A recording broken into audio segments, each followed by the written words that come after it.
It's been over a year since Day6 Jae left Day6 and JYP, and ever since then he's been focusing on his other social media presence as EAJ, and he's been doing pretty good there, especially with him recently announcing on his Instagram that he will be releasing new music every 2 weeks. Ladies and gentlemen, every 2 weeks starting from Friday 12 a.m. tomorrow, we are dropping a song every 2 weeks as long as it's supported. And I thought that was really cool, so if you don't know who this is, let me just give you some background real quick. So EAJ, or Jae, was a singer and guitarist for JYP's Day6. Even before leaving the group, he was always working on his solo projects as EAJ on YouTube specifically, and he always had more of a personal presence on social media compared to other idols. So when he wasn't working in the K-pop industry, he would be EAJ either on Twitch streaming games, making his own music with other artists, and just being able to be more open as EAJ rather than Jae. In his time in Day6, he would always guest at A8 Rising's Head in the Clouds festival as EAJ. He would have a few collabs such as Gem and Butterfly with Crush, Pillows with Keshi, which I very much love, Fiori with 2 songs on It's Just Us and Dive With You, and various other artists, and also appearing on the Offline TV podcast. But eventually on December 31st, news hit that Jae would leave Day6 and JYP as a company. Now the company's official statement on this listed personal reasons as a reason for him leaving, and with this, obviously there is no longer Day6 Jae, there is only EAJ Park. Now after leaving, he himself told people that he would reinvent himself, focus being his own artist in the States, being a streamer on Twitch under EAJ Park Official, and just be more open overall now that he was not under the K-pop industry. Now with him being quote-unquote free from the K-pop industry, he was a lot more open about what that industry did to him, mentally, physically, and more. Your mentality to the ground, so they'll beat you down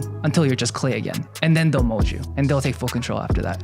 And I went through that. But with that, there came controversy, specifically this one time on Twitch, where he was making poorly choice jokes about his friend Jamie, and saying that it was just friendly banter. Like I said, this was a huge controversy for Jae, and obviously he did make a statement, but the point is, before he said any of this, he said along the lines, okay, now that I'm not in K-pop anymore, I could say this, which made people think that this was Jae's true colors, and in turn he lost many fans from the K-pop industry, as now that he could be more free as himself. Now obviously his joke was not good about Jamie, but in the end I'm sure he's working on himself, as he did leave the Day6 group for a reason. But despite the controversies, he continued to be EAJ. He went on to quote-unquote reinvent himself as a streamer and singer, and now he seems to be doing just fine. So now at this point, after officially being a solo artist, this is what he's done. On April 8th, 2022, he released Car Crash, which was EAJ's first official release by himself, as all his other songs were kind of just YouTube exclusive, never being released to other streaming platforms, but now this was his first official release as an artist. Then in August of 2022, he was a guest once again at Head in the Clouds, this time not under Day6 obviously, continuing to work on songs and streaming up until October 8th. He performed as a guest with Max on his North American tour, specifically in the LA show, giving EAJ more of a proper name outside of Head in the Clouds and YouTube, and further solidifying EAJ, he became a headliner for the first time at Head in the Clouds rather than just a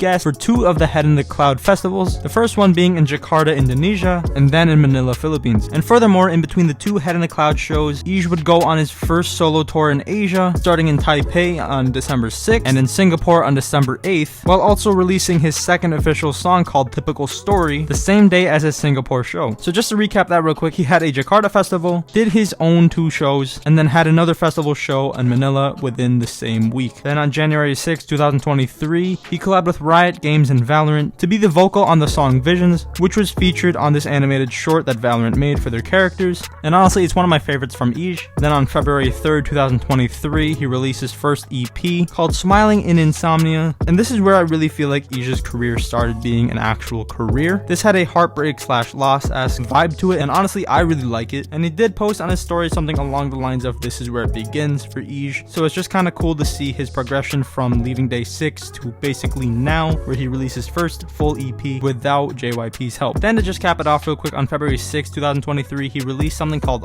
It's a 1-minute short lo-fi type song with his funny X-Cat on it. It's just kind of cool to see what he's done ever since he left JYP, and despite the controversies, he is doing well for himself. Hopefully he continues with his 2-week release schedule. Either way, he's doing very good as a solo artist now, and personally I am a fan of him. So we'll just see how far his career takes him.